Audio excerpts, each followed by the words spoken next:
For our third technical session of today's program.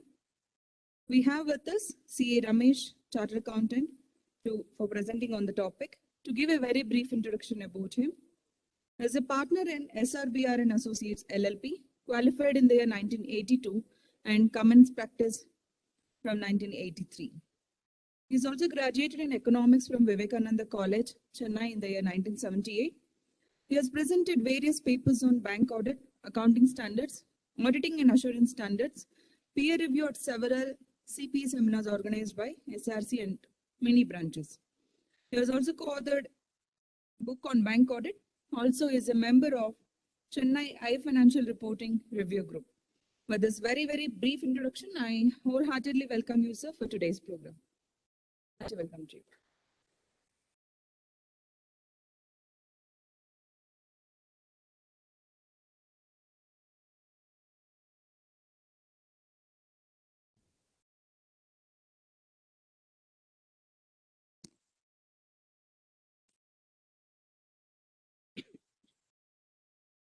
Shri Gurubhyo Namaha. Salutations to all my gurus, without whose help and guidance I wouldn't be what I am today or where I am today.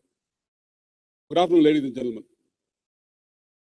As I stand before you on this Saturday afternoon, I'm reminded of Winston Churchill, who wrote in one of his small short stories about his experience with examiners and exam.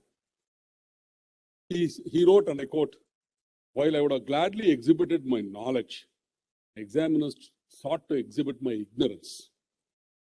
Why this particular thought comes to my mind is because after hearing two eminent speakers, Shankar Narayanan and Bharat Kumar, on the subject of GST this morning, I wonder what I am doing in a GST conference. I have nothing to do with GST. My knowledge of GST is very poor. But yet here I am, because the topic that has been given to me is finalization of accounts with the GST perspective. And I thought I need to bring in some audit into the nuances of audit and how to use those nuances to ensure compliance with GST.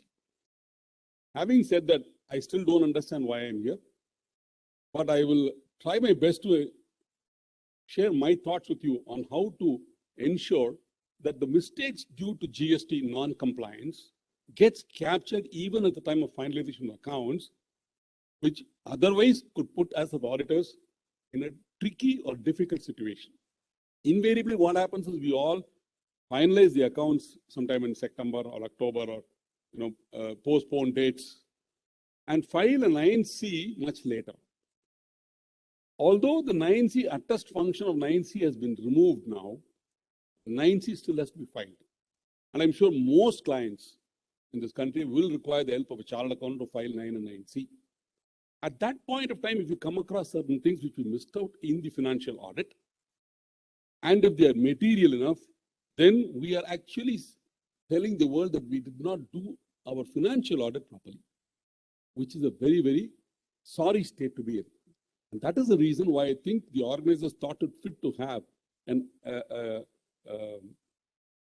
topic in a GST seminar called Finalization Accounts with a GST Perspective. We need to understand what are all the problems that may arise in the accounting records of the company due to non-compliance with GST, and how do I capture them, even during the course of audit.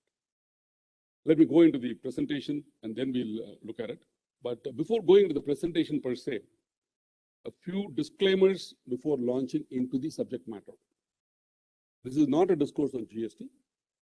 The discourse on GST has already been completed by about 6 speakers over the last 1.5 days, and there'll be a discourse on GST in the last session. My session is a very general topic.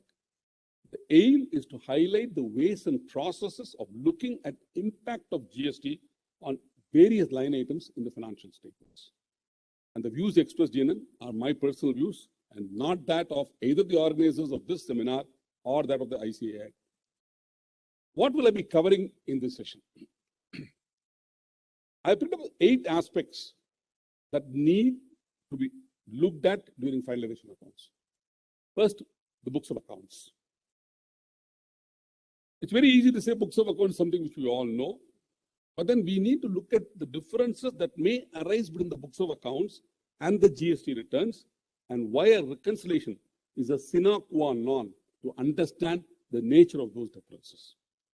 We will then look at the financial statements and understand how GST impacts most line items, including some which may not look apparent. For example, salaries. Will we ever in our wildest dream think of a situation where maybe some element in the salaries or employee costs also may have a GST impact, GST may have an impact on it? I don't think any of us in our wildest dream would have it. But there are situations which I will highlight during the course of my presentation. We will also look at the director's report and check whether the compliance with GST law vis-a-vis some of the facts and figures mentioned in the director's report is right or wrong. Please remember, as chartered accountants of corporate entities, we need to also look at the director's report and comment if there is something wrong in those statements which are not in accordance with the books of accounts. A review of the internal audit report, CARO, and the notes on accounts will help us to understand the existing controls on GST accounting and the efficacy of its functioning. This will assist us to decide the scope of verification and aid in reporting on internal control, financial controls in the case of corporates. Certain clauses in the tax audit report will also require to be seen with a microscopic eye, because there are certain disclosures we make in the tax audit report which will have an impact on GST. And finally, we will look at the year-end adjustment entries, which, although are routine in nature, could also impact GST liability or GST accounting. When it comes to books of accounts, what is it that I will look for in the books of accounts? I don't think you can complete an audit of the financial statements without doing a reconciliation between the books of accounts and the GST returns. Now, Section 35 of the GST Act has said every registered person shall keep and maintain at his principal place of business, as mentioned in the certificate of registration, a true and correct account of A, production and manufacture of goods, or manufacture of goods; 2, inward and outward supply of goods or services or both; C, stock of goods; D, input tax credit availed; E, output tax payable and paid, and such other particulars as may be prescribed. Essentially, in your tax audit report also, we are disclosing what are all the kinds of books maintained. Are they in consonance with what is prescribed in GST law is something which we certainly need to look at and satisfy ourselves that those books have been maintained. How will I compare the books of accounts with the GST returns? In the financial books, we certainly have what is called an ITC. All of us will have, all our clients will have an account called an ITC, or input tax credit. I will compare that with the credit ledger in the GST return. Normally, they may not match. In fact, the adage should be normally they should match, but invariably they will not match because of several things. Rule 36(4). I'm saying that you can claim ITC only when it comes in a particular Form 2B. You cannot claim ITC credit. So what is available in our books and what is available in the credit ledger will not match. We need to have a reconciliation. Just as a bank reconciliation statement is a must before we sign off the financial statements, I think reconciliation of financial books with the GST record, at least 90% of the reconciliation should have been done before we sign off the financial statements. Excess cash paid, if any. For example, a notice is, a demand is raised with the department, and the demand is normally raised in DRC 07. For whatever reason a demand is raised, it could be penalty, it could be advance tax, whatever, and it is paid. Does the job end there? It is paid and it is accounted on the books as penalty. But unless the assessee or the registered person logs into the portal and files what is called a DRC 06, DRC 03, which will offset the liability with the payment, this will continue to be the cash ledger in the portal. It will not get offset. The reverse is also true. You could have logged into the portal and filed the necessary form to offset the liability raised by the department with the cash paid, which is figuring in the cash register. But the accountant might not have passed the entry in the books of accounts. It might still be in a ledger account called GST paid under dispute, or GST penalty suspense, whatever be the reason, whatever be the nomenclature. So I think we need to look at ITC as per the books and the credit ledger and excess cash paid, if any, with the cash ledger. Then TDS GST. I think Bharat in his session very clearly said when GST should be accounted.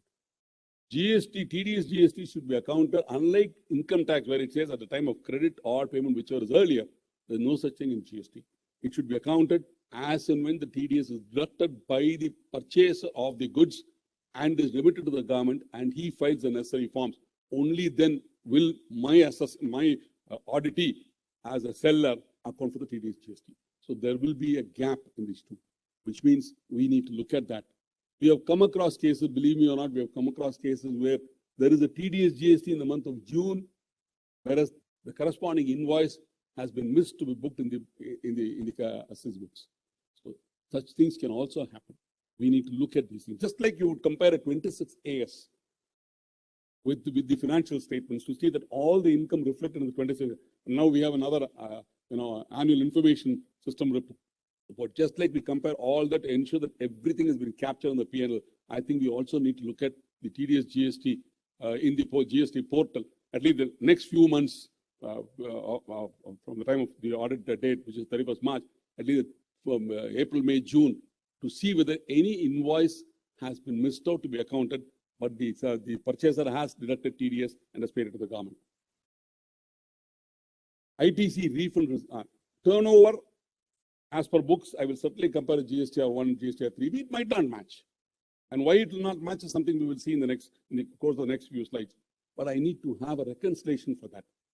When I talk about turnover as per the books, I also need to ensure that the turnover reported in GSTR 1 and GSTR 3. First, the turnover in GSTR 1 and 3B should match. Then they should match with my turnover as per books. If they don't match, I need to have a reconciliation. GST liability as per the books, that is the entire GST liability book for the entire year, is it the same that is reflected in GSTR 3B? Refund receivable. There are several problems with regard to refund receivable.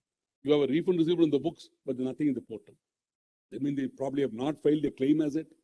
They've filed the claim, it has been rejected. Partly the amount has come, partly it has not come.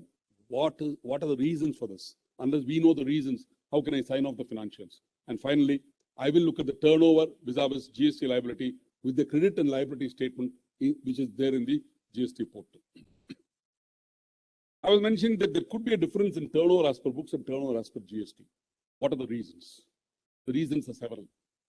Let's take a very simple example to understand it. 27th of March, the goods are shipped or goods are invoiced. The risk and reward passes only on the 13th of April when the goods actually reach the buyer somewhere in Delhi. And as per the contract between the buyer and the seller, the goods are risk and reward passes only when it reaches the buyer. In such a case, as an auditor, I have to derecognize that invoice or derecognize that income in the books of accounts. But for the purpose of GST, the invoice has been raised on the 27th or 28th of March, and therefore it will be outward supply subject to GST for the month of March to be discharged before the 20th of April. But for the purpose of my financial records, according to the accounting and auditing standards, according to the accounting standards, I will have to derecognize that revenue. This is one classic case where you will have a difference between books of turnover as per books of accounts and turnover as per the GST returns. In fact, last year, when the lockdown was announced, March 23rd, there are several cases where the risk and reward had not passed on before 31st of March, and therefore those turnover had to be derecognized. But the fact remains that they were reported as turnover for March in the GST portal and was uploaded, and the tax due was also paid. This is something which can happen. We need to be careful about this. We need to ensure that this reconciliation is done. The second example is advance received. Advance received for services to be rendered will not form part of turnover as long as the service is not rendered. But for the purpose of GST, it will form part of outward supply, which means if you have advance received, you would have paid GST on it, and for the purpose of GST, it would be considered as outward supply. But in your books, since the service has not been rendered as yet, you would not have recognized it as income, and it will still be lying in advance recovered from customers, received from customers. So there is a reconciliation issue even there. These are two simple examples, one with sale and one with service. What happened in the case of a construction contract or even a long-term service contract? where revenue is recognized on the basis of percentage of completion method in the financial books, whereas under GST, as and when a progressive bill is raised, GST must be charged and there is a contract between the contractor and the contractee. On the achievement of certain milestones, a progressive bill will be raised, and 4 or 5 such progressive bills will be raised during the course of the contract for payment. The first such milestones have been reached, and the first progressive bill is raised. Before I go further into the example, let me also give you a few figures for easy understanding. The contract value, let us say, is 10 lakhs. The estimated cost of the contract is 9 lakhs. The stage-wise billing, at the end of the first stage of billing, when both the contract and the contractee agree that the milestone has been reached, a bill for 2.5 lakhs will be raised is the agreement. And that stage has been reached, and therefore a bill will be raised with the contractor for 2.5 lakhs. Will be reported on the GST portal and the tax due paid on it. But is that the turnover I will recognize in my books of accounts? In my books of accounts, I have to go by the percentage of completion method. And the percentage of completion method says cost incurred divided by the estimated cost of contract into the value of the contract. So if I assume that the cost incurred till that date is 3 lakhs, then the amount that I have to recognize in the books of accounts will be 3 lakhs, which is the cost incurred, by the total cost, estimated total cost, which is 9 lakhs, into the value of the contract, which is 10 lakhs, and therefore it will amount to 3,33,000 and odd, and not 2,50,000. This is you see a difference of 83,000 rupees in a small example of 10 lakhs. Just see if the contract value is 50 lakhs or 100 lakhs, and the estimated cost of contract you have estimated, or the authority is estimated. That will form the basis of percentage of completion. In fact, the ICDS also talks about the percentage of completion method. So if you have long-term contracts, long-term service contracts, or construction contracts, and your authority is engaged in that, you need to look at this very specifically. Percentage of completion method is the only recognized method according to the accounting standards and also according to ICDS. Are we doing that? Is the auditor doing that? Are we ensuring compliance with that? In order to ensure compliance with that, I think we need to compare the GST portal and the books of accounts to see what has been accounted in GST portal and what has it been accounted in the books of accounts.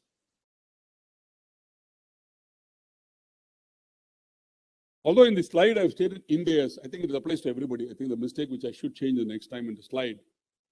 Let's take the case where the assessee, the entity is engaged in import and export. We all know that when there is a transaction in foreign exchange, the rate to be adopted is the rate as prevailing on the transaction date. Does it mean that if I have exports every day, today, tomorrow, day after, do I take today's rate for today's transaction, tomorrow's rate for tomorrow's transaction? Or can I use an average rate for, let us say, a fortnight or a month or even a quarter in some cases? Am I allowed to do that? Or am I allowed to go only by the transaction rate as on the date of transaction? Sorry, the exchange rate as on the date of transaction. In order to get a reply to this, I think we should look at Accounting Standard 11, paragraph 10, and Ind AS 21, paragraph 22, both of which use almost the same language. And I would like to quote, for practical reasons, a rate that approximates the actual rate at the date of transaction is often used. For example, an average rate for a week or a month might be used for all transactions in each foreign currency occurring during that period. So which means the accounting standard gives me a leeway to adopt an average rate for a week, fortnight, month.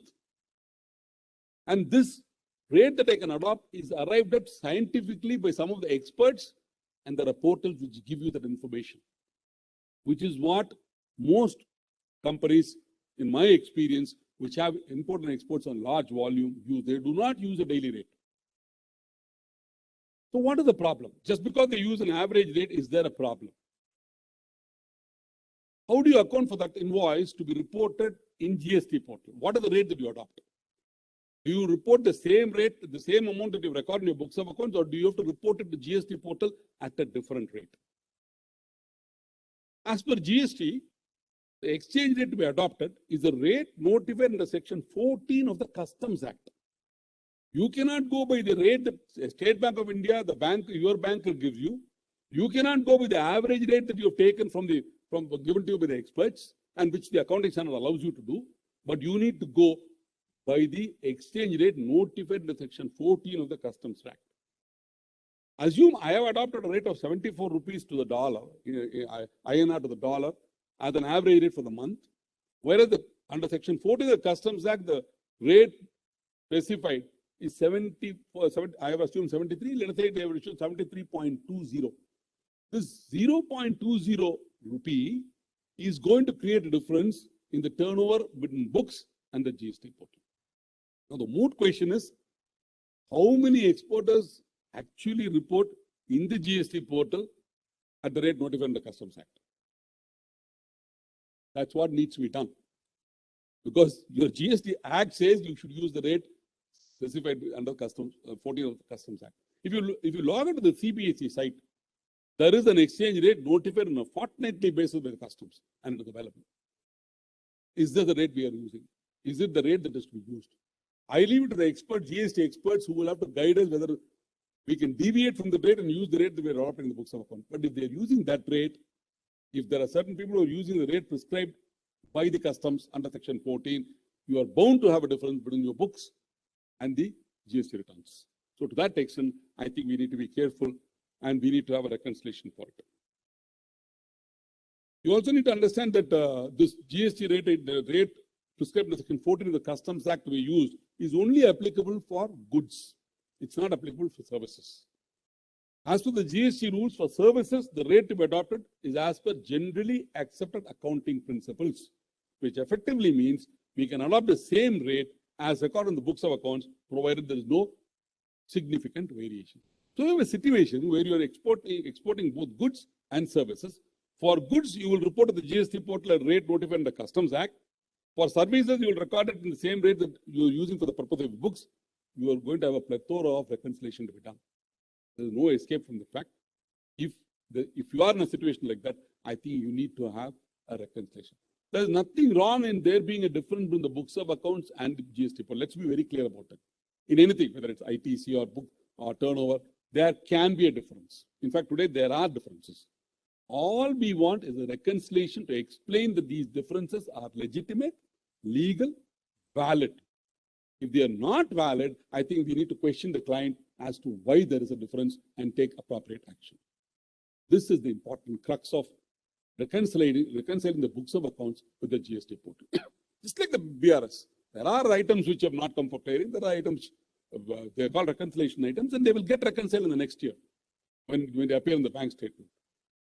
Exactly the same thing. Because if we do finalize the books of the financial statement without looking into the reconciliations, and at a later stage, a reconciliation statement is prepared, we are unable to explain certain differences, then the auditee is in a problem, and we as the auditors signing those financial statements could land ourselves in soup. So we need to ensure that these reconciliations are done.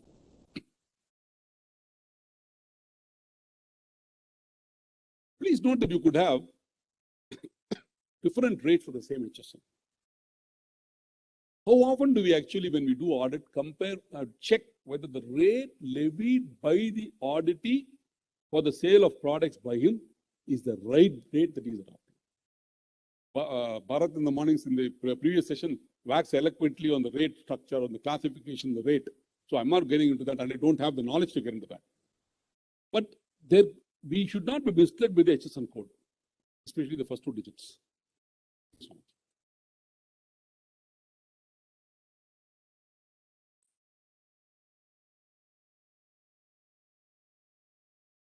There could be same HSN, same chapter, but you could have different rates.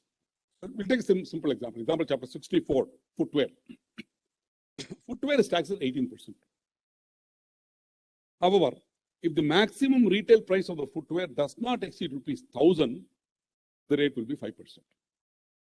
This was the situation till about last week, when they removed this exemption.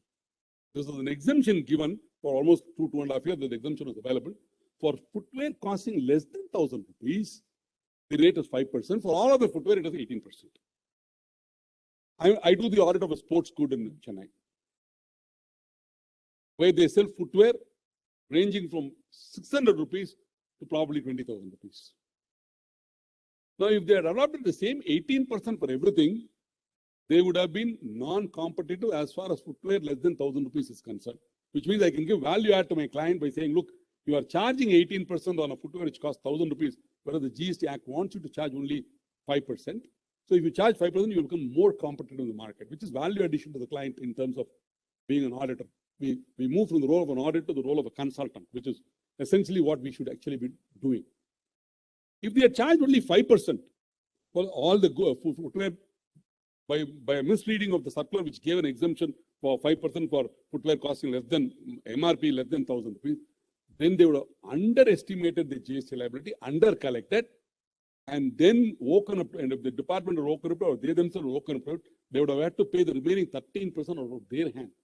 Because they're all B2C. He's purchased the footwear and gone away. How will you go back and collect it? Both of them could be problems. So I think we need to spend a little time looking at the classification and the rate also. Not that this is going to occur every time, but it has occurred already in this 3.5 years of GST regime. We have had one case where there has been different. At least that one case I know of. There could be a lot more cases like this. During the course of my audit, I come across this, so I gave that as an example. But this is a very classic case of a simple product of footwear. I'm not talking about complicated products of electronic versus electrical and all those classifications. I'm talking about a footwear, where because of an exemption notification or a notification which said if it costs less than 1,000 rupees, you will only charge 5%. This can happen. This is something which we need to look at. Discount. How do you account for discounts in the GST regime? We all know what, as long as there is a trade discount, there is no problem. Bill is 1,000 rupees, 10% discount, 900, he pays 900, on 900 you charge GST, it's done with. What about a cash discount? Taxable value is 10,000 rupees, GST at 18% is charged, 1,800, total value of the bill is 11,800. The invoice carries a remark. 2% discount will be allowed if paid within 30 days. On the 20th day, the payment is received. Now I need to pass a credit note for 2%. I will pass a credit note for 200 rupees plus 18% of 200 rupees. For 236 rupees, a credit note needs to be passed. Supposing the invoice had not carried this remark, then you can pass a credit note only for 200 rupees and not for 200. In other words, if it is an afterthought, the discount is an afterthought and not a pre-sale agreement, then the GST component of the discount being given cannot be. There can be no impact of GST on the discount being given. What about year-end discounts? Several companies give year-end discounts to their distributors, wholesalers, even to some retailers.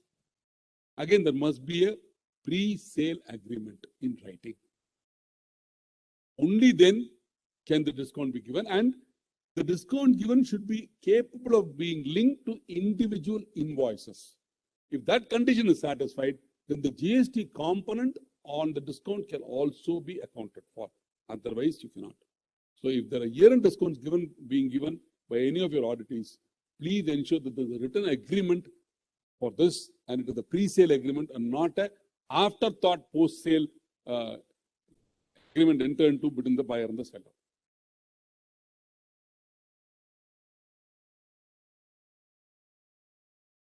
Check whether GST liability has been discharged on scrap sales.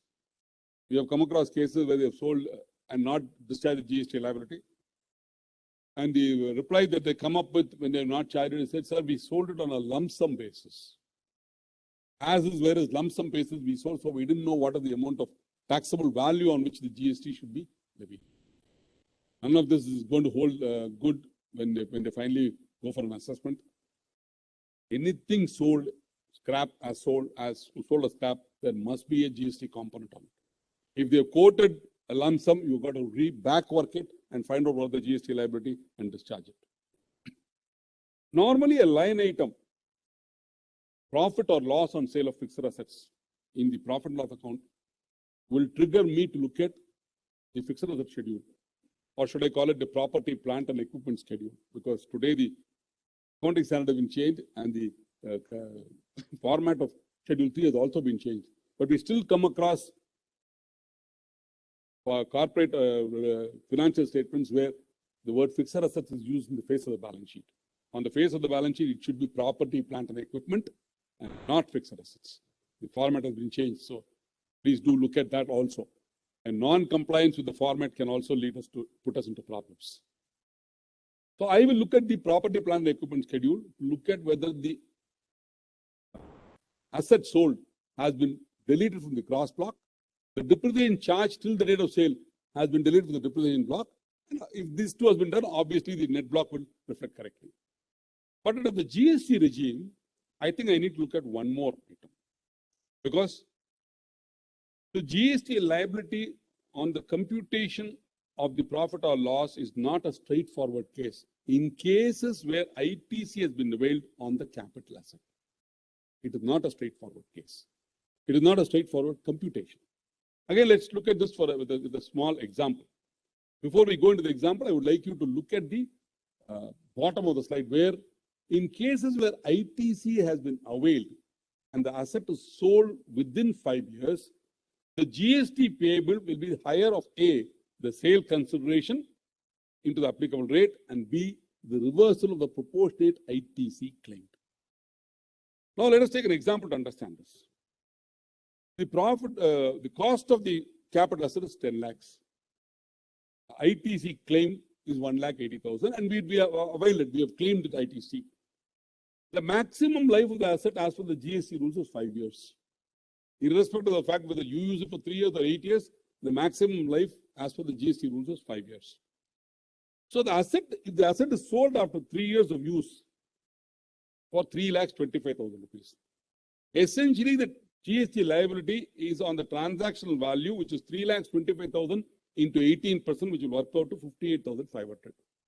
But since the asset has been sold before the expiry of its life of 5 years, you need to reverse the ITC of 2 years. So ITC to be reversed will be 1,80,000 divided by 5 years into 2 years remaining life, which is 24 by 60, which will work out to 72,000 rupees. Now the GST liability on the sale of this asset is the higher of the two. If you had paid 58,500 rupees, you will have to pay the difference between 72,000 and 58,500 now. And in my opinion, this 72,000, the difference is not something which you can even collect from the buyer of the second-hand capital asset. Because as far as he is concerned, he will say, you have given me, we have agreed on a price of 3,25,000. The GST Act says you must charge 18%. You raise a bill for me for 3,25,000 at 18%, just whatever the rate is, whatever the amount is, I will pay you that. Why should I pay you higher amount? This is essentially an amount which will have to come out of the pocket of the seller. He will not be in a position to collect it from the buyer. Therefore, it should hit rates and taxes and hit the profit loss. Am I clear on this example? What about in the case of sale of an old vehicle? We are talking about assets on which ITC has been claimed. We all know that on a vehicle you cannot claim ITC. On purchase of any vehicle, you cannot, unless it is used for the purpose of transport and all that, the ITC cannot be claimed. In such a case, how do you calculate the profit or loss on sale of the asset? Or how do you calculate the GST liability on the sale of a vehicle? Circular number 9/2018, IGST rate dated 25/1/2018. It says, in the case of the sale of old vehicles on which ITC has not been claimed or is not claimable, the GST on sales will be as follows. They want you to compute the difference between the sale consideration and the return down value as per the Income Tax Act. Not as per your books of accounts, but as per the Income Tax Act. So the return down value as per income tax rules, compare that with the sale consideration. If it is positive, the GST will be on the positive amount. If it is negative, there is no GST. Take a small example. The sale consideration is 1 lakh. The return down value is 90,000 rupees as per IT rules. There is no GST at all to be charged on that invoice. The sale consideration is 1 lakh. The return down value is, if it is 90,000 rupees, you are making a profit. Therefore, on the 10,000 rupees, you will charge GST. Whereas if it is, the written down value is 1 lakh and you're selling it for 1 lakh, 90,000 rupees, there's a loss, you will not have to charge any GST. Am I clear on this? Please do refer to the circular. How do you raise an invoice for this? Is a very practical thing. You will have to only state it in the invoice and say it, quote the circular and say you don't have to charge GST. But GST need not be charged on sale of old vehicles where the difference between the sale consideration and the WDV is negative. You don't need to charge any GST. And if it is positive, you need to charge GST only on that positive portion and not on the entire value of sale consideration. Are these things being done correctly by the auditor? As an auditor, if I don't look into these aspects, all these small things can add up to a sizable amount, which could be material, which could have a material impact on the financials, and therefore put me in a problem if we have signed the financials without looking into these aspects. The reconciling of ITC with expenses debited to P&L may not always be a very straightforward exercise. We could have situations where recovery is made or credited to the expense account. The nomenclature used in the P&L account may also prima facie not trigger a GST liability. As auditors with so much of experience, I see several senior auditors here, when we review financial statement, we look at the nomenclature, we look at the nature of transaction and come to a conclusion in our mind. Sometimes that might not be sufficient in the case of GST. In fact, I won't be out of place if I mention that under the GST regime, the responsibilities of auditors like us have increased manifold. And we will have to necessarily go through each line item in the financial statement with a fine-tooth comb to check compliance. A company, I'm auditing the payroll of a company. I find that there are deductions from pay. The deductions are ESI, PF, profession tax, and other statutory tax, whatever they are. I have no issues. But the minute I see a deduction from salary, which is not either statutory dues or recoveries for loan granted to the employee by the company, my antenna should go up. Why are they recovering something which is not mandated or something which does not form part of the loan that I have given to them? They may be recovering money for canteen expenses. They may be recovering money for transport services provided by the company. Is the company liable to pay GST on the money recovered from employees for canteen or for providing subsidized transport? I am again, to the point of being a bore, I would like to reiterate that I am not an expert on GST. But there is an authority of advance ruling in the case of Caltech Polymers Private Limited, where it says canteen expenses recovered from employees is subject to GST. This is the Kerala AAR. The Gujarat AAR in the case of Amneal Pharma also said it is applicable, but the appellate authority ruled saying no, it is not applicable. Dakshin Kannada Cooperative Milk Producers Union Limited, AAR Karnataka, said it does not apply. In the case of Tata Steel, Tata Sons, I remember the last 2-3 months it came, they said you can claim ITC on the canteen expenses where the canteen expenses services are provided by an outsider. You can claim ITC, but you have to pay GST on the amount recovered from the employees. Differing opinions. While we all understand that advance ruling is applicable only to the person to whom it has been given, department will go by the advance ruling and issue notices. What are the kind of stand that we have taken in these cases? Have we considered all the facts? Is there a legal opinion to support the case saying that no GST is not payable on recoveries made for canteen and for transport? It's the duty of the auditor to satisfy us that they are not liable to GST. Do they have any notification? Do they have any legal opinion from a GST consultant or a lawyer? How strong is the case? Is there an AAR in the state which says it is applicable? These are things which we certainly need to consider, because without that, if we do go ahead and finish it off, and we find that a substantial amount collected as transport, subsidized transport, or the provision of subsidized transport, on which they have not discharged the GST, two things will happen. One, we would have made a mistake by not providing for the liability in the financial statements. Two, the auditee himself will turn around and say, why did you not tell me, sir? We were having a discussion in the afternoon during lunch when we said, we are the friend, philosopher, and guide of the auditees. While I certainly agree with you, sir, on that statement, today the situation has changed. No longer are clients willing to, put up with some slip up somewhere in our office, which has made them pay 10,000 rupees more tax. So those days are gone. I think we need to realize that fact. And again, as Bharat also said in the morning, we need to move away from the emotional frame of mind in which we are with the clients and look at it from a different perspective.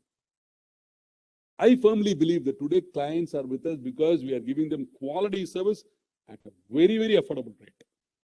If we increase our rates, probably they'll disappear.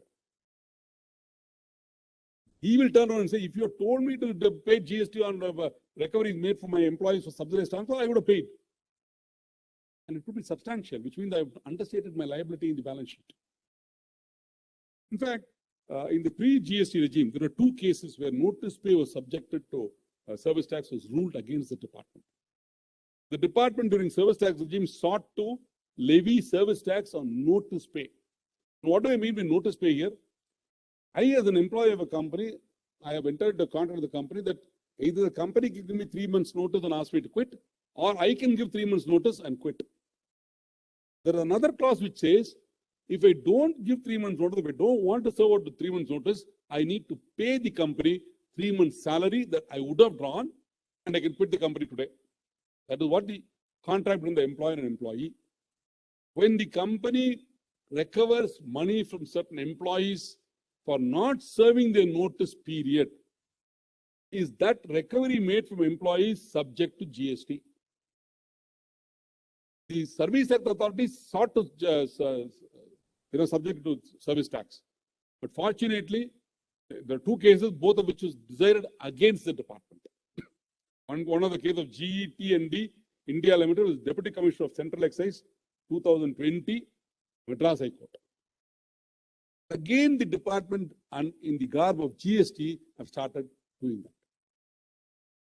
And I am told by the experts in GST that the language used in the service tax and the language used in GST is slightly different. Therefore, you could have situations where notice pay may be subject to GST. In fact, just this morning when I was in the flight, I was reading something. I found that the Madhya Pradesh Authority of Advance Ruling, they said notice pay GST is leviable. Bharat Oman Refineries Limited. In fact, in that query raised by Bharat Oman Refineries Limited, the two questions are raised. One, is notice pay recovered from employees subject to GST? Two, is canteen expense recovered subject to GST? And the AAR said, yes, both are subject to GST. So if in a year, there are 5 or 6 senior executives of the company who have quit and gone away, and something like 30-40 lakhs has been recovered from them as 3 months notice pay, on which GST has not been discharged, you could have a substantial amount as liability. Again, I am not advocating or I am not suggesting that please charge GST on notice pay recovered. All I am saying is, as auditors come to a professional judgment, look at it. And that is what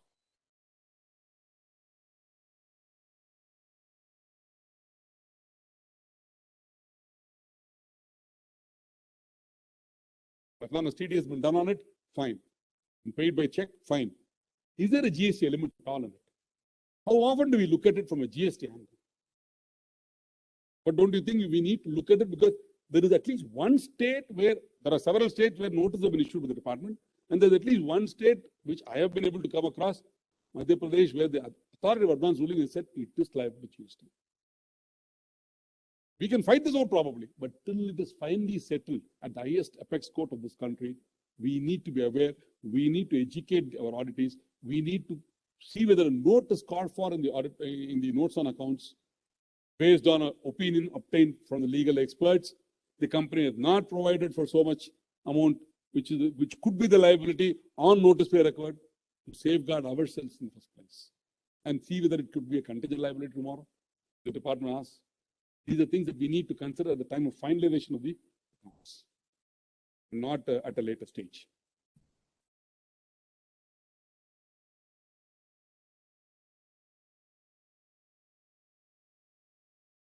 When auditing a corporate or a partnership firm, you may come across the line item sponsorship fees. This payment is liable to GST and RCM. And as auditors, we need to check whether the liability has been discharged. Invariably, these are the items where they would not have discharged it. Sponsorship fee does not occur on a daily basis. It occurs once a year or maybe twice a year. Unless the accountant, and I'm talking really about MSMEs, where we do not have qualified people manning the accounts department. I'm not really worried about large corporates. They have an entire team who's working there, team of chartered accountants, professionally qualified people. They will be aware that sponsorship fee is subject to GST and RCM. My practice is mainly with MSMEs, where I find that the quality of the accountants is absolutely pathetic. They're all graduates or postgraduates in commerce, but they hardly know accounting. And if that is the case in Tamil Nadu MSMEs, I'm sure that may be the case in Karnataka MSMEs also. So we need to look out for this. If a sponsorship fee has been paid, have they discharged the GST liability on it under RCM? If not, provide for it along with interest. Ensure that provision is made in the books of accounts. In Schedule 3, it says you are allowed to club various expenses together. As long as the expense amount is less than 1% of turnover or 1 lakh, you can club all of them together and disclose it as one separate single line item, other expenses. I think as an auditor, I need to drill down into that also. Previously, I used to look only at schedules. Now I have to look at subschedules also, because hidden in that other expenses, where each head of expense by itself is less than 1% of turnover or 1 lakh, the lower of one of these two, there are several items which, it jumps up at you, saying you need to pay RCM, GST and RCM. Legal fees. Who shows legal fees in the face of the balance sheet? Legal fees paid would have been 20,000 rupees, 30,000 rupees. They don't show it in the face of the balance sheet because it's not required to be done under Schedule 3. So it gets clubbed there. Car hire. If there is an account head in the ledger called car hire charges paid, you and me as auditors, when we are looking at the account head in the ledger, will say, hey, have you paid RCM on this? But it gets clubbed with conveyance. It gets clubbed with marketing expenses. How do you drill down? How do you take it out? Somebody making a presentation of the Zoho books, we need to ask them, how do you filter these things out? Because it is payable. On car hire, it is payable in RCM. So we need to be more vigilant. Take the case of a bank. Every bank branch hires at minimum 1 car for 320 days. There are several MNCs, government companies, which all hire car on a regular basis. Have they discharged GST?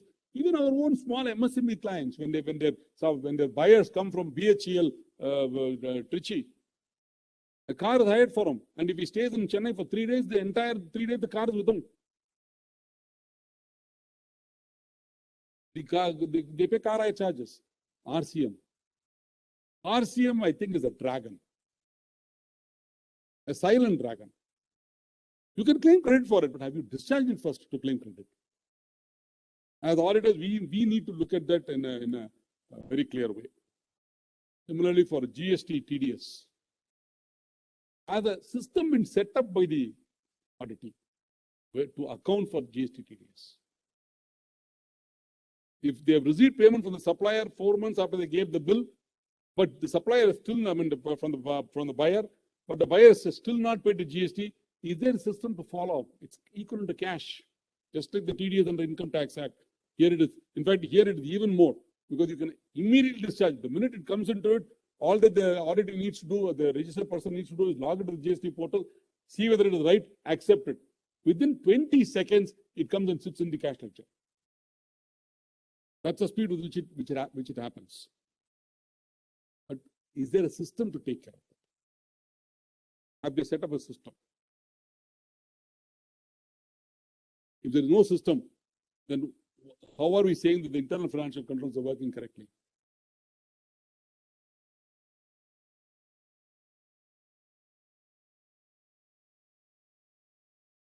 A refund application has been made. A refund application is made for 1 lakh rupees. On the day the refund application is made, it is expected that the following entry is passed, accounting entry is passed. Debit refund receivable, credit ITC. Because it should no longer be in the ITC ledger in your books. Go to refund receivable account. A refund receivable, refund application is made for 1 lakh. Within 15 days, the department processes it and issues a refund for 98,000 rupees. So 98,000 rupees comes in, bank gets debited, refund receivable gets credited. Refund receivable account still has 2,000 rupees left. What do I do with the 2,000 rupees? Is it something which can be transferred back to ITC? Because it is no longer receivable. They have said you are entitled only 98,000 rupees because you have made claim of certain input tax rate which is not for which you are not eligible for a refund. Whatever be the reason. Maybe along with ITC they claim some block credits also. So they have disallowed it. It cannot go back to ITC. It has to hit rates and taxes and go to the PNL. Once you have taken it away from ITC and put in refund receivable and asked for a refund, and the department has considered all the papers you submitted and said, you are not entitled to a refund on this because this is an ineligible ITC, how can it go back to ITC? By going back to ITC, you are inflating the assets of the company and increasing the profit of the company or reducing the loss. It could be, I just took a small example of 2,000 rupees. There are companies which make refund, applying for refund for huge amounts. And in every refund application, some amount does not get paid. If everything gets paid, I have no issue.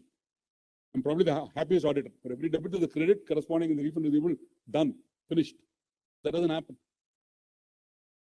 So I think that is again another area which we need to look into. Especially if the amount, the debit available in the refund receivable account is substantial, I certainly need to look at it. Because today, from my experience, I know that once a refund receivable is made, claim is made, the amount will come in within the next 15 days or 30 days. Provided somebody follows up. That's off the record, but if somebody follows up, it definitely does come in Chennai. So if a huge amount is available in the refund receivable account, I need to look at it. And if these are all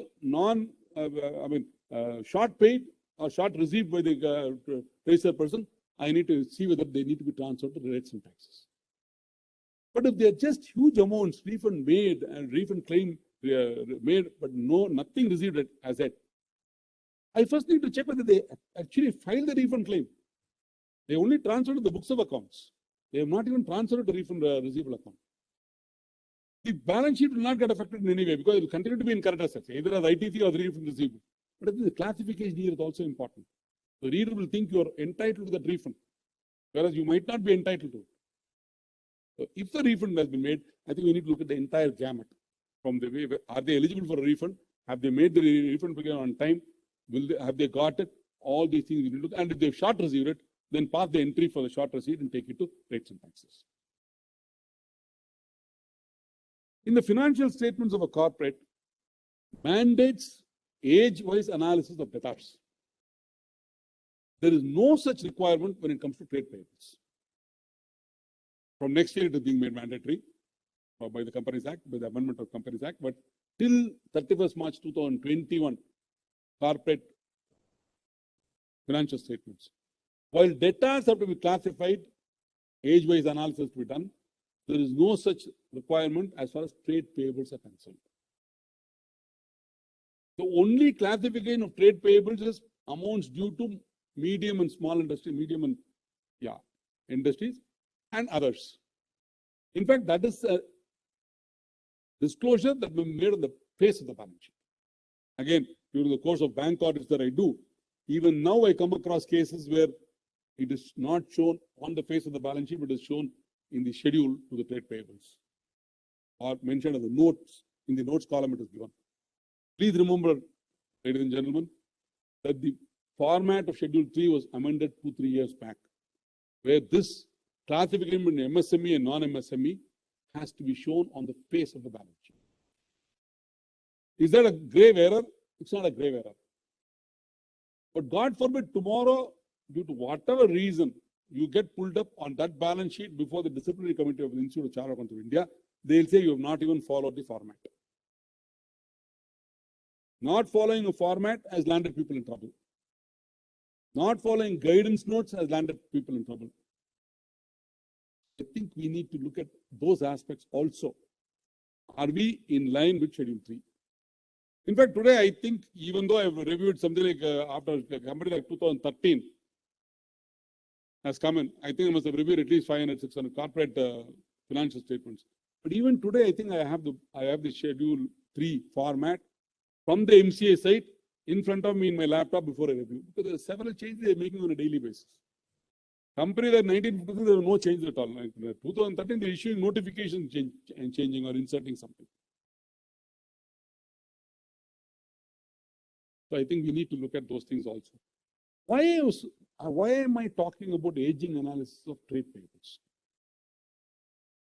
If a bill from the supplier is not paid within 180 days, on the 181st day, ITC availed on that invoice must be reversed and the liability discharged, along with interest from the date on which the ITC was claimed till the date of discharge. GST Act says so. Am I running out of time? Which means, as an auditor, I need to look at the trade payables at the end of the year and look at all those trade payables which are outstanding for a period of more than 180 days from the date on which they were booked. And if they've not been paid, I need to calculate the ITC reversal, provide for it along with interest. Now, if I do that, am I doing a good job? I'm doing one part of the job. What about all the invoices which are not paid within 180 days during the course of the year, but were paid, let us say, on the 228th day? Even those things you should have paid, at least the interest amount on that should be captured. Which means there must be a system prevalent to the auditee that the minute it crosses 180 days, an alarm sounds and they reverse ITC. I'm scared to go and tell my auditee this. So none of my auditors will say, no way, I'm not going to reverse ITC that you have claimed for not paying a supplier invoice. Within the four walls of this room, I can tell you that our efforts in the last 3 years has made at least maybe about 20% of our clients introduce a system where they reverse ITC if it is not paid within 180 days. Or they've gone, some of them have gone one step further and said, whatever happens on the 176th day or 177th day, they pay the supplier, not wanting to reverse. Is this being done? This could be actually a very substantial amount. Are we making a provision? If you're not making a provision, are we qualifying? Are we raising it as a key audit matter? Do we have a paragraph, matter of emphasis paragraph? Because tomorrow, what prevents the GST department from doing an audit, finding on all this, and also saying, why did you as auditor not point out all this, not only in your financial state report, also in your 9C, which you attested? Today, even if we don't attest 9C, if the client asks us to prepare 9C, assist him prepare 9C and file, we have to enter into a compilation agreement with them. Compilation standards of the institute we have to follow. How do we safeguard assets? We certainly need to look at this. Please check. Next year, probably this might become a little irrelevant because next year, even your financial statements calls for an aging analysis of trade payables. But still, the financial statements in call for an aging analysis of debtors or creditors only at the year end. There must be a system prevalent. Not on any day, if there is a bill outstanding for more than 180 days, ITC must be reversed. How far that is practical, I really don't know. The theme of the seminar is practical issues. It is a very practical issue. How do you solve it will depend on both the auditor and the auditee and the kind of transaction that passes through.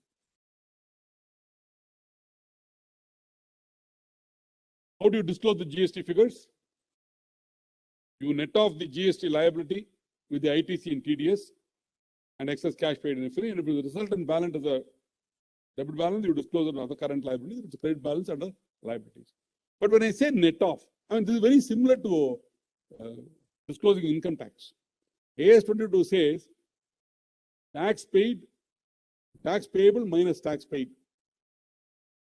Net off the two and show it either as, if it's a debit balance, show it as prepaid taxes within bracket net of provision, or on the liability side as provision for tax, net of prepaid taxes. This is what AS 22 says. Something very similar is what I'm saying here for GST. Again, when I say net off the payable with the ITC, it should be capable of being net off. I could have ITC in one state with the liability in another state. They can't be offset. So wherever it is capable of being offset, offset the two, make it into one figure and disclose it in either the current assets or current liabilities. When you do the audit of purchase of goods and services,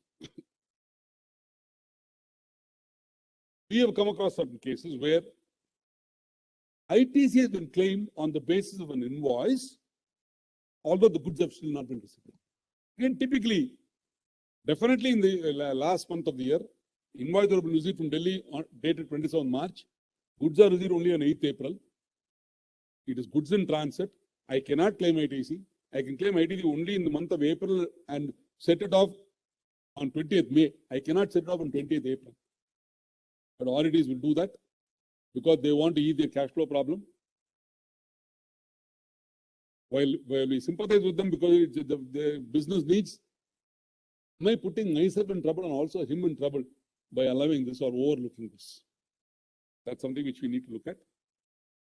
So to claim ITC, two things are very important. The invoice must be available and the goods or services must have been received. If both these conditions are not satisfied, ITC cannot be claimed. We also have cases where the goods have been received, invoice still not received. They have claimed ITC. Again, not right. So both these things can happen. We have to call out those things and see that they are not done. Under the ERP system, I send goods from Chennai to Bangalore. The branch office is here. The day I pass the entry in Chennai, the entry gets replicated in Bangalore because the ERP takes care of it. I don't have to pass anything else. And the Bangalore branches claims ITC. But the goods still have not even left the outskirts of Chennai. It may take 2 more days for it to reach. And the month end would have been over. Problem which we need to look at. We need to tell the software guys, don't do this. Transaction branches, we will account for that. Or give us something more to say goods still not been received. Goods have still not come in. Some sort of a thing. Invariably, I found that quite a few of them is not as if the auditor is not aware of it. He is aware that to claim ITC, there must be a bill, there must be goods received. But to ease their cash flow problem, they indulge in these activities, which is not right, which if we find out, we need to definitely correct. Also, sometimes it is the the ignorance of the accounting team there.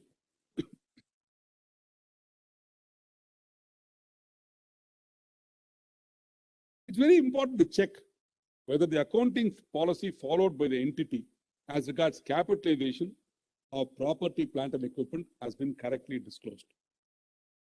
In my last 39 years of practice, I have referred to countless published accounts of top companies and signed by top auditors.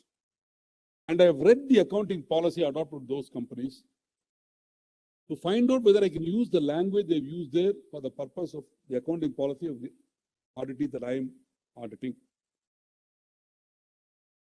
But before I do that, I understand the accounting policy of my auditee clearly. Without understanding the accounting policy followed by if I just cut, copy and paste from a well-known company, it could be the best company, it could have won the best published accounts award from the ICAI. If I do that, I will actually land myself in trouble. Let's look at 3 companies, all 3 top companies of the country: Maruti Suzuki Limited, Tata Motors Limited, and Wheels India Limited. What they are talking about on capitalization of property, plant and equipment. Maruti India says property, plant and equipment are stated at cost of acquisition. They are not defining cost. Tata Motors also says the same thing, stated at cost of acquisition, and they go on to say cost includes purchase price, taxes and duties. Wheels India says property plant equipment is stated at acquisition cost, net of GST credits. From this, as a layman, I understand that Wheels India is claiming ITC on their capital goods. Tata's is not claiming ITC on capital goods. I don't know what Maruti is doing. Am I right in coming to that conclusion by reading of this? This is from published accounts. If my auditee is claiming ITC, and all my auditees claim ITC, if I had copied Tata's or Maruti, I would be making a grave error. I need to understand the concept. And then look for the correct words or English expressions, which they would have probably done it already. Why do I have to break my head, refer to the dictionary and come up with a new sentence when the sentence is readily available? Only for that can I look at the published accounts. Before looking into it, I must be very clear in my mind as to what the accounting policy is. Policy copied verbatim has landed people in trouble. So do not copy verbatim. In fact, I am now telling my article clerks in the office not to copy verbatim even for the previous year. Previous year we made a mistake. There has been a not in a sentence where it should not be there. Same thing gets copied. I want them to read every line before they put some notes or audit report, but they don't do that. That's a different ball game. But I think we need to be careful on all this. Why am I insisting on the element of cost? Accounting Standard 10, paragraph 17 states, the cost of an item of property, plant and equipment comprises its purchase price, including import duties and non-refundable purchase taxes. So if I'm paying ITC, obviously that cannot be part of my cost of property, plant and equipment. That is very clear. Has that actually been done? Has the policy clearly stated that? And this is not the case only with regard to corporate audit, corporates, even non-corporates. How many of us sign non-corporates with notes to accounts and an accounting policy? I'm not talking about 3CD reports. Even a 3CD report, there not be notes on accounts to the non-corporate entities, and should there not be a accounting policy?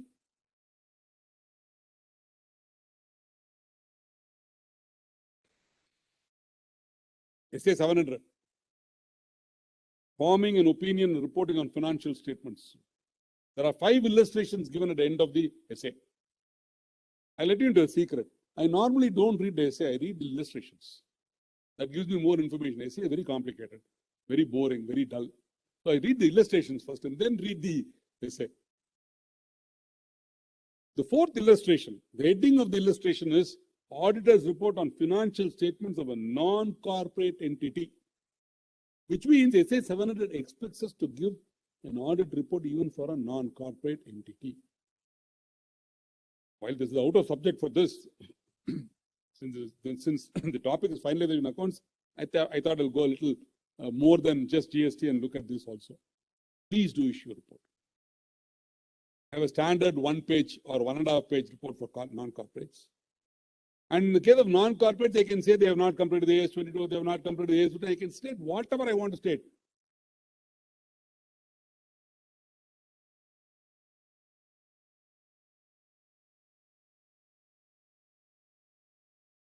Here, who will issue notice to them? The only statutory authority which looks at the non-corporate entity financial statement, there are 2 people. One is the statutory authority, which is the income tax, and the second is the banker. At a time of loan renewal, both of them are not bothered about either AS15 or AS22. I think we need to capture that in the non-corporate entity and look at it. Let's move on to accounting policy of fixed assets. Continuing with the accounting policy of fixed assets.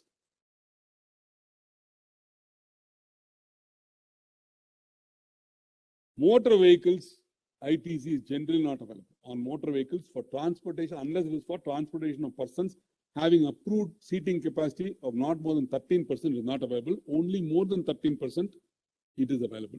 Otherwise, it's not available. Similarly, ITC is not available on works contract services when supplied for construction of a removable property other than plant and machinery. So I find additions in property, plant and equipment schedule. They have considered one more restroom for the staff, or they will consider one more production center for cutting of the leather goods, leather material to convert them into goods. The minute I see that addition, the first question that I need to ask my article is, have you looked at the invoices and seen that the ITC has not been claimed on steel, cement, and other materials used in the construction of this godown or this restroom or this canteen?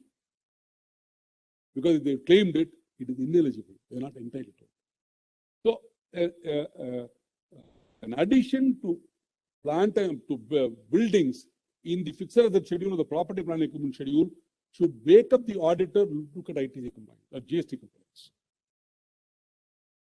ITC is not available on services, on goods or services or both received by a taxable person for the construction of a removable property, other than plant or machinery, on his own account, including when such goods or services or both are used in the course of furtherance of business.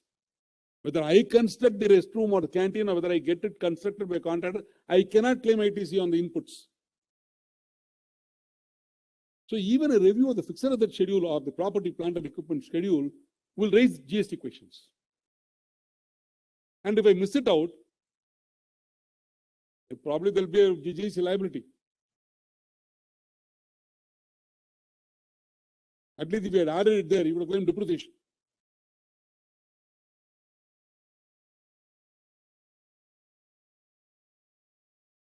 We had a classic case in our office. Purchase of a car, ITC was claimed. It was the first year of GST. 2018 balance sheet, March. ITC was claimed on that, when they are not entitled to claim ITC. We found that out when we were doing the GST audit.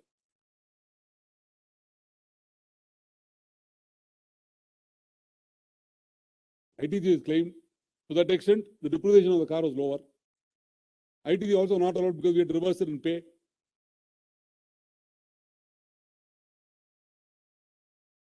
Mistakes happen. We learn from mistakes. Hindsight, it should not have happened, but it happened. None, we were not clear, or we had not read the law correctly. Whatever be the reason, the fact remains that the mistake did happen. And I can assure you that this kind of mistakes will continue to happen. If we look at it more closely, we can unearth certain mistakes this year, not all the mistakes. Please look at the balance sheet of your auditees. I am sure that there are ineligible credits. Some of them could be substantial. If I consider a canteen at a cost of say some 10 lakhs or something, or go down or there will definitely be a substantial amount of ITC on that. They claim that. Oh, some of the clients have become very wise and they're trying to camouflage the construction of a new room as repairs and maintenance. Because under repairs and maintenance, ITC is allowed. But as an auditor, I see a new room being constructed. And I'm certifying that they have done physical verification of their fixed assets in Caro. How can I camouflage this repairs and maintenance?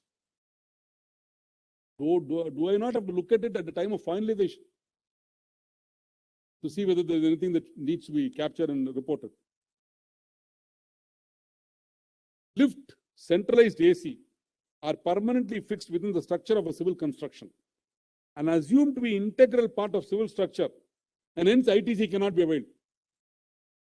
A huge mall is built. There are lifts, there are air conditioning. Okay, you told me that I cannot claim on civil structure.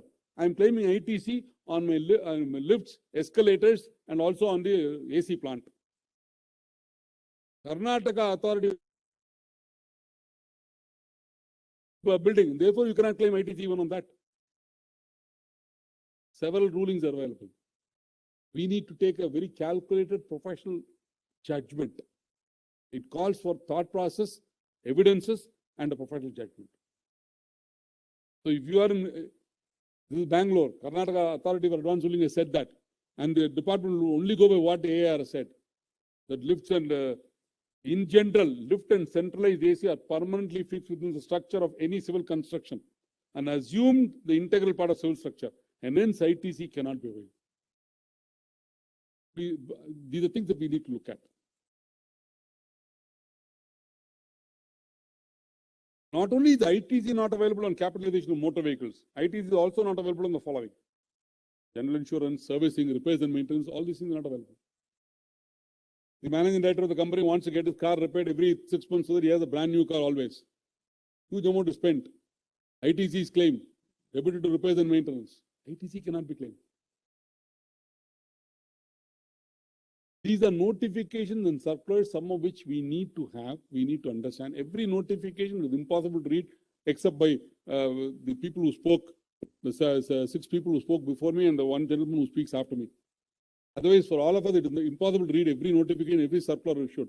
At least some things which have an impact on our financials very clearly. I think we need to look at these circulars and notifications carefully. My only appeal to all of you is to check and consider all the facts before taking a stand on the availability of ITC or the liability to pay under RCM. ITC is not available on the following supply of goods or services: travel benefits extended to employees, foods and beverages supplied to employees. Includes outdoor catering, sweets and gifts distributed during puja. 50,000, 70,000, 1 lakh rupees is spent on distributing sweets during Diwali. 18% GST. 18,000 rupees, they want to claim 80, but they cannot. In fact, one of the questions that is really bugging us now is quite a few of our clients have taken their staff out, the entire staff of the organization, about 40, 50 people, for a marketing meet or, a Vision 2025 meet somewhere to a resort on the shores of Mahabalipuram. They spent 1.5 to 2 lakh rupees, where there is a substantial portion of ITC. They want to know whether this ITC can be claimed. The law says provision of food and beverages you cannot claim. Room rent you can claim, but food and beverages you cannot claim. They're saying this is marketing expenses, business promotion, training of our employees. We've asked GST experts informally. They're all taking it, they say there are 2 views to it. That's the view that I give to my clients.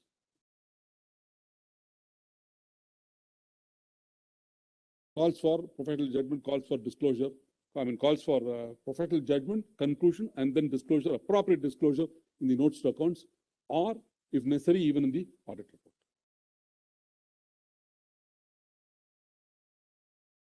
ITC not available on renting or hiring of motor vehicles.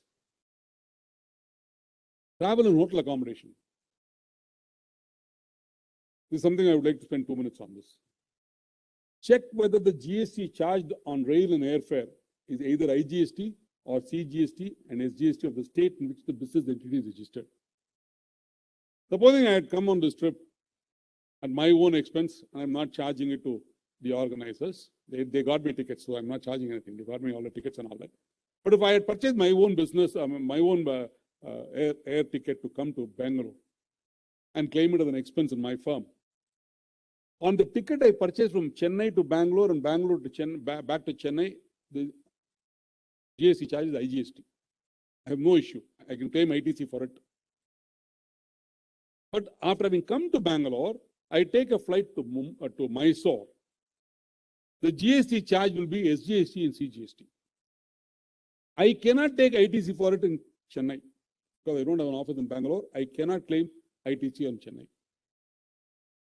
This is not looked at all in all MSME units by the accountants. The minute an invoice is given to them for airfare or rail fare, they take the entire GST shown there as ITC, without looking whether it is IGST and SGST and CGST of Tamil Nadu or other states.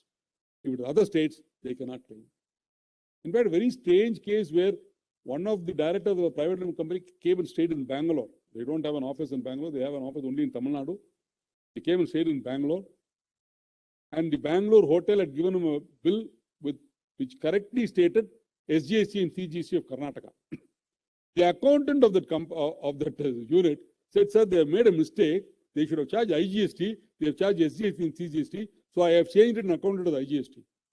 I said, they have not made a mistake. You have made a mistake by accounting it like that and claiming ITC. For immovable property, it is always the place, the location of the immovable property. Things like this can also happen. Your clients can go and stay in Delhi and Bombay and come back, and you will find that the accountant has claimed ITC on those hotel bills also. You need to really look at it with a very open mind and the microscope by your side. Only then we can look at all these things. Reconciliation, I don't think I spent much time on it. It is normal reconciliation that we need to do. RCM. There are about nine RCM. There are 7 products on which it is payable to the RCM. I'm not going into that. But there are 9 services, at least out of which 7 services might be common to all of us. And therefore, I have listed it. I think it is available in the entire thing is available in your material. Please ensure whether for these services availed, GST has been discharged under RCM.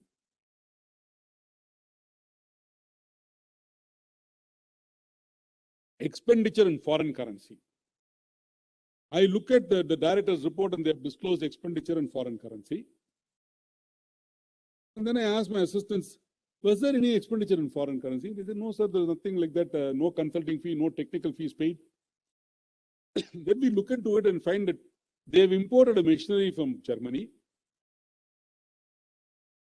2 technicians came to install the machinery, spent 10-15 days in Chennai.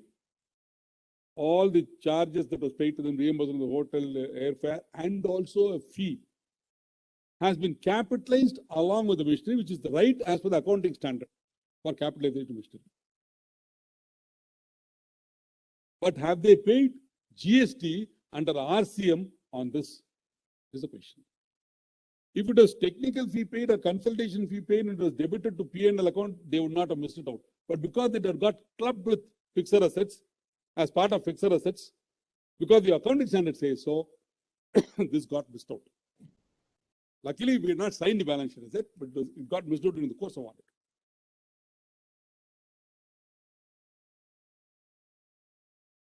Any remuneration paid to director other than salary, has GST been discharged under RCM? Earnings in foreign currency, check whether an LUT has been filed. If an LUT is not filed, what do we do? Advise the client to file an LUT immediately and also along with the petition for condoning the delay. If it is not condoned, will you ask the client to make a provision for the GST on the export of services or goods because the LUT has not been filed? Will you make a matter of paragraph emphasis, matter of paragraph, or will you have a notes on accounts? There are plethora of cases decided in this country which says substantive benefits cannot be denied to a associate or a registered person just because of procedural lapses. And the sum and substance of all those cases are just because somebody failed to do something which is procedural in nature, you cannot deny benefits to them. A circular number 37 dated 15/3/2018 was issued by the GST department. And the question there was, refund claims for unutilized ITC in case of zero-rated supplies, can it be granted if forms have not been filed or if LUT has not been filed? The answer is substantive benefits of zero rating may not be denied wherein it is established that exports in terms of relevant provisions have been made.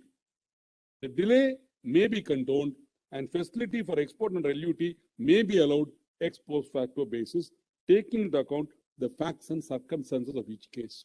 So they are also saying it should not be denied, but they are not saying it should not be denied. They are saying it may not be denied. Look at the language they've used. They have not said the delay shall be condoned. They said the delay may be condoned.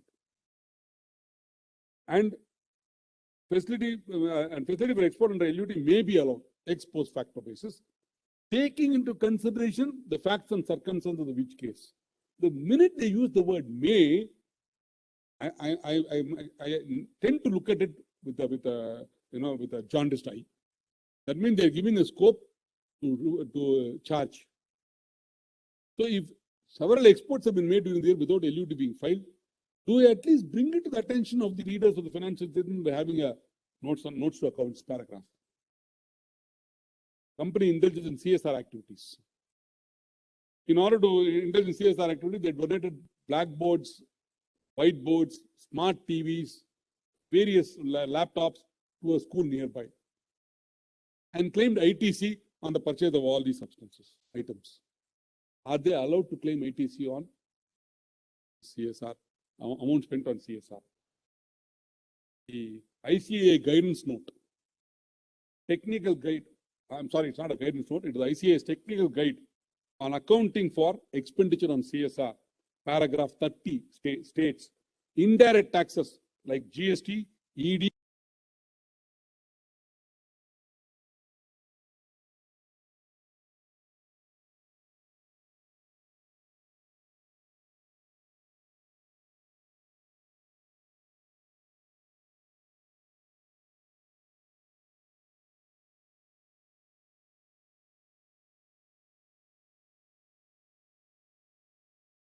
unreconciled, unexplained difference.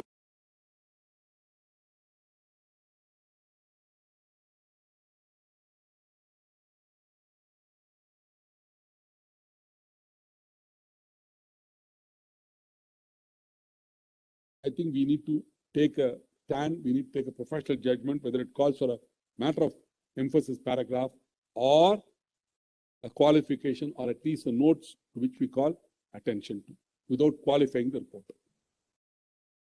Can I take 2-3 minutes more?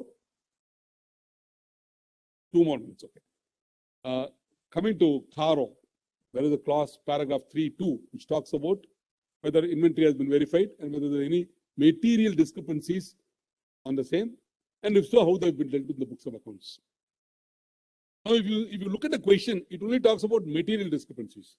But read the answer given by, again, picked up from Tata Motors, Wheels India, and Maruti, and this is the same reply that all of us give. The discrepancies were not material, however, they have been dealt with properly in the books of accounts.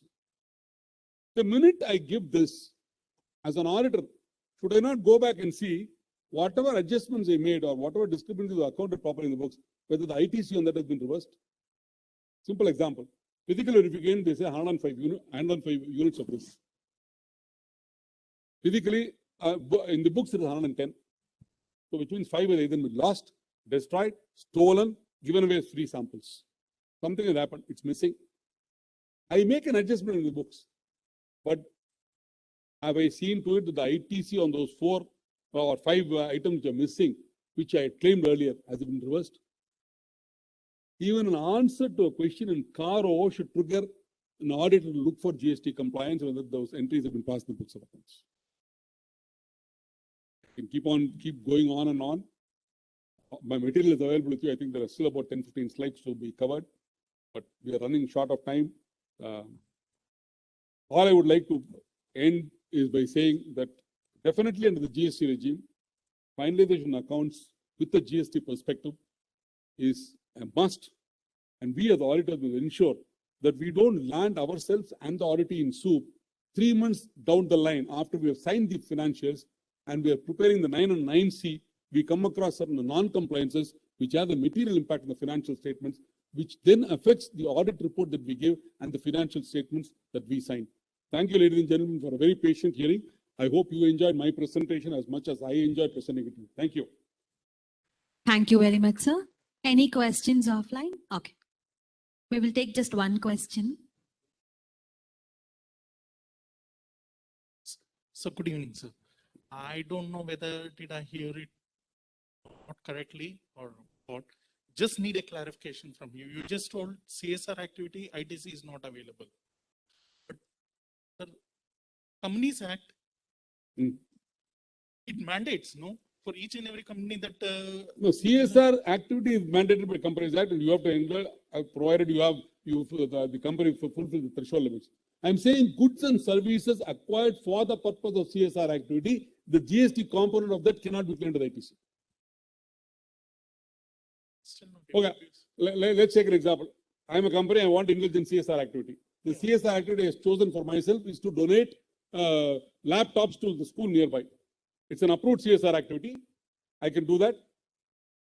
Yeah. In schedule, it is in furtherance of education, therefore I can do that. Now, when I buy a laptop, let's say the laptop costs 50,000 rupees, total value, gross value, out of which about 3,000, 4,000 rupees will be GST component. Yeah. that GST component you cannot claim with ITC.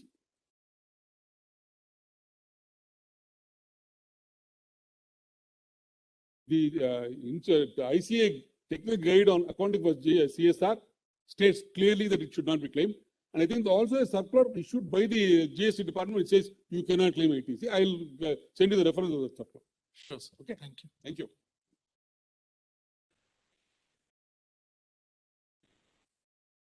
Thank you very much, sir. I request CA Divya S to present the memento on behalf of ICI.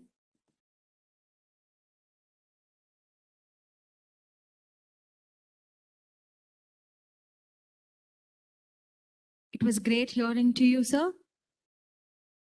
Thank you so much for all the aspects of accounting related GST issues and how to treat that accordingly in our books. Thank you so much. A huge round of applause.